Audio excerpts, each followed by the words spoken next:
What's good, YouTube family? Back at it again with another video.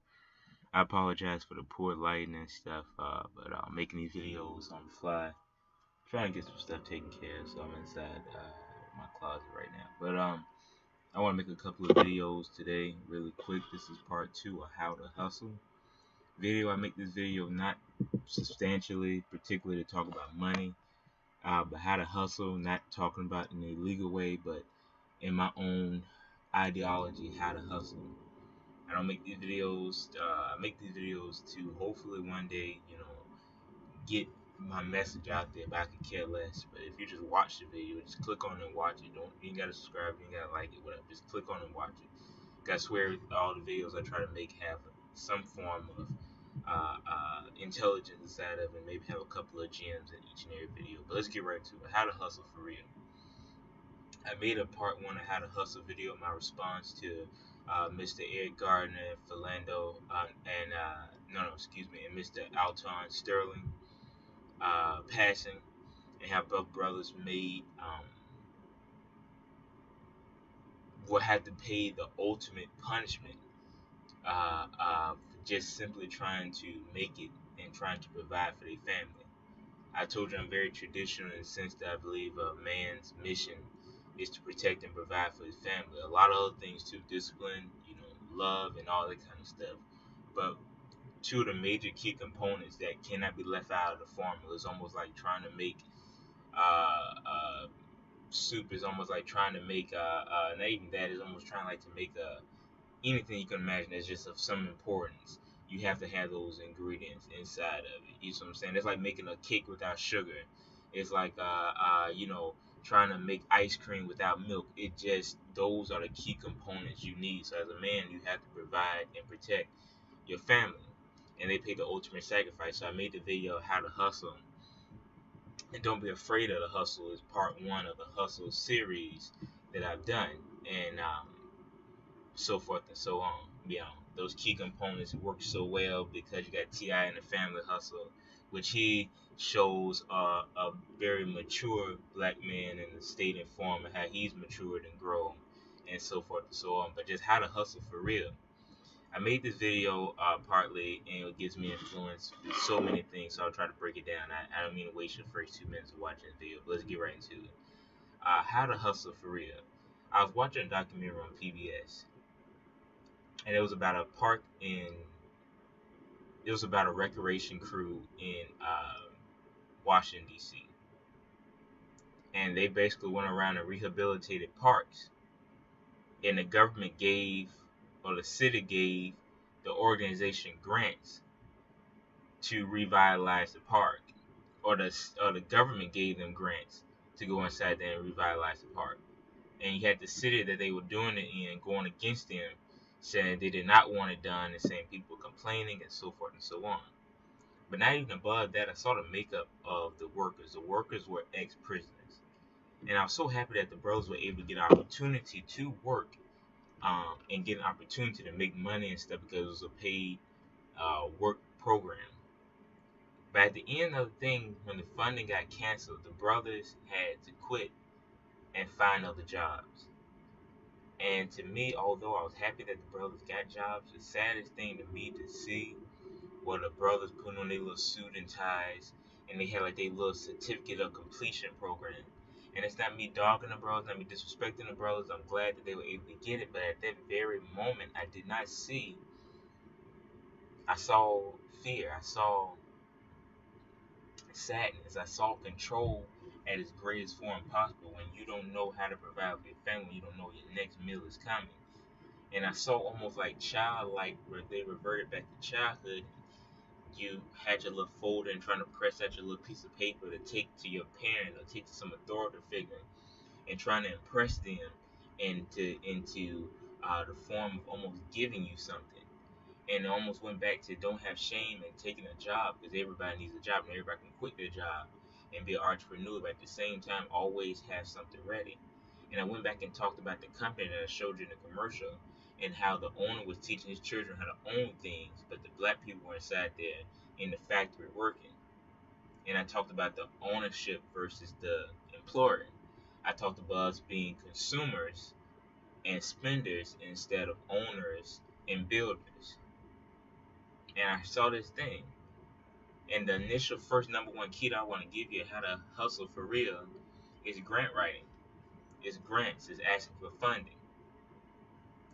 Just as I was working a few minutes ago, I overheard somebody talking, and they were saying how they had gotten out the opportunity to go, or some friend that they knew, got an opportunity to go to some foreign country, and he did all this based off of a grant, and that the government or whoever, maybe some organization, was actually paying him to document his life, and that they actually have money and funds that you can use to actually go all around the world for free on the company's dime and to document your life. So almost like a documentary. But I thought about them brothers sitting up there that they had to go find a job with a little piece of paper, and they were able to find jobs in the end of the documentary. And I'm proud of my brothers that they were able to provide, and that's part of being a man, even above anything else, even above me. Critiquing, not criticizing, but critiquing the mind state and the state that we're at. But having the mindset to find the job and actually go do that to provide for your family is excellent, amazing.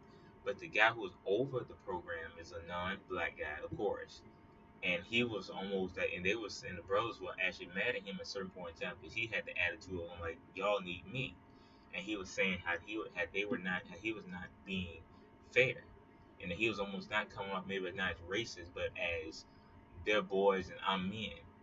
And it took me to the thing was the power structure. He's up here because he has the contract. He decides who he wants to hire. He decides who he wants to fire. And you're down here. You're working for it. Everything that you're doing, he's giving it to you. And although you're working for your wages, although you're probably doing a better job than most he could ever do, he still has the mindset that I'm the boss and you're the worker. And it made me think about, okay, he's doing all this through grant writing, not even spending his own money. But as soon as them bros are looking for another job somewhere else, he's just gonna go get another grant somewhere and go start all over again and hire them. And he has plenty of money. He has good money. He living on the opposite side of town, nice house, nice car, nice everything. Planning on where his children able to go to college with. While the other brother sitting up here and did all the hard work, he ain't had to lift no finger, and he's worried about where his kids getting their next meal from. Do you see how unfair that is? So grant writing, go look that stuff up. Grant writing and getting a grant and actually receiving grants are things that are not a hustle, as in I'm trying to hustle people out of things, but are a way to make money and revitalize your community at the same time. And that's what I was telling you after the Minister Farrakhan, and I'll probably make a video of it. I did a blog post about it, about Justice L 2016, and I'll probably do a video on it, telling you my keys to success as black people. We need to do the Justice of L's 2016 edition and just show you the things what you need to do. Because after all this is over, we need to revitalize the community. So I don't have the money to do it. There's government programs out there that you can get a grant to do it, and you're not only are helping your community, you're not only providing your community with jobs, you're revitalizing your community. So I would just say grant writing. Instead of always being a worker, we have to have the mindset of being the boss. We have to have the mindset of being an administrator. We have to have the mindset of being a facilitator. We have to have the mindset of we can do this ourselves. All these things, travel the world and all this kind of thing. Number two, I want to tell you about is eating food for free as a business tax write-off. I don't know if you watch the Hodge twins. They have over 1 million subscribers on YouTube. Some of the craziest cats you'll ever see. I mean, their comedy is raw, straight up. But they do eating challenges in their car, and they put them on their business account and their business cards. And then I was watching I'm gonna do a story time called. I'm not gonna say his name because I'm gonna do a story time called. I found my maybe possibly my father, and I mean I mean that in a funny way. I know who he is. I'm just saying I mean that in a funny way. I mean do worded funny, just clickbait. And I talk about this guy who said in his video, oh yeah, he said, oh don't worry about the food, $27, don't worry about it, it's a tax write-off. If you have a business that's any way related to anything, you can get as much food as you want to and consider a business tax write-off. You can get clothes and consider a business tax write-off. Brand new, nice suits, not going crazy, but brand new tailored suits, nice things, and it's considered a tax write-off as part of your wardrobe for working here. You see, it's all there. You just have to just figure it out for the mindset for yourself and want to be an entrepreneur. Then I read about this. Warren Buffett said, quote on, never lose money. Never, ever, ever lose money was Warren Buffett's greatest quote. The richest man in the world could have said anything. Have faith, love one another, do this. But one of his major quotes was never lose money. So I'm going to teach you I won't say pyramid because it almost like a pyramid scheme, and I don't like that word. But here goes my ideology of, excuse me, a light going on. But here goes my ideology of things. Never, and this is me talking. Never spend more money than you make in a day. Never spend more money than you make in a day. So let's say you got a part-time job. You only work with a part-time. It's what, 20 hours? I don't know. 20 hours. Because you have 40-hour work week. 20 hours, half of that. So you work part-time. You get 20 hours a week. Let's say you make a minimum wage at $7 an hour. You only work 5 days a week times four, so you make $28 a day. You make working 4 hours a day for 5 days a week, or no matter what. You may want to do 20, may want to do 10 hours, 2 days a week, whatever. Never spend more than you make in a day. So every day that you wake up and you don't work and you don't go to a job and you have no job at all, but you go and spend $7 to get some fast food, a number one meal from McDonald's, you're losing money. Warren Buffett, number one cardinal sin is to never lose money. So every day you negative $7 and you're chipping away from the money that you have saved up. But if you get you a job and you just work 4 hours a day, you make $28. You spend $7 to get you something to eat, $7 on gas, you $14. That's a small trick to learn at 14, 15 years old, 16 years old, 17 years old. Never spend more money than you make in a day. So you get you a job or get you some online business or whatever and learn how to make money on a daily basis, on a weekly basis. Then you plan it out and divide it into those 7 days. And then you cut your expenses and then how much you make. So number one thing we must teach our children is do not be a consumer. Do not spend more than you make. They say black people have buying power. That would make us the 15th largest buying economic power if we were a country in the world. But all our money is gone. Go listen to a song called J. Cole, More Money. I'm gonna leave that in the description box below. That I think that when you hear that song and you gotta replay that song about 3 or 4 times, you're not gonna catch it the first time. And it's so powerful, and then it goes directly into the narrative in which I'm telling the story. So if lunch is $6, you take home $22 a day from $20, $7 an hour, working 4 times a week, and whatever it may be, working 4 hours a day for $7. You never spend more money than you make. But going back to the grant writing, we need to get in the mindset of we need to be builders. We need to create this stuff. We need to find the grants. We need to get the ones to do that, and then we can control things because he himself, who is the controller, has control of himself. And then we do not have to pick and choose, but we have the mindset and the intellect to do it ourselves. And we don't have to worry about almost as somebody is being arrogant as if they're giving us something. Eating fast food, as much food as we eat, as much stuff as we do, you can do it as a business write-off. Clean outfits, you be wondering why I say wardrobe provided by so and so. And even if you don't get it as a tax write-off, once you build your brand so much, companies will start sending you stuff. So if you can be on Instagram, partying it up, living it up, showing what kind of shoe you just bought that you spent your hard-earned money on, your mama hard-earned money on, and you're being more of a buyer and more of a spender than you are a saver and a builder, then you need to get on Instagram. You need to build your brand, showing your shoe collection.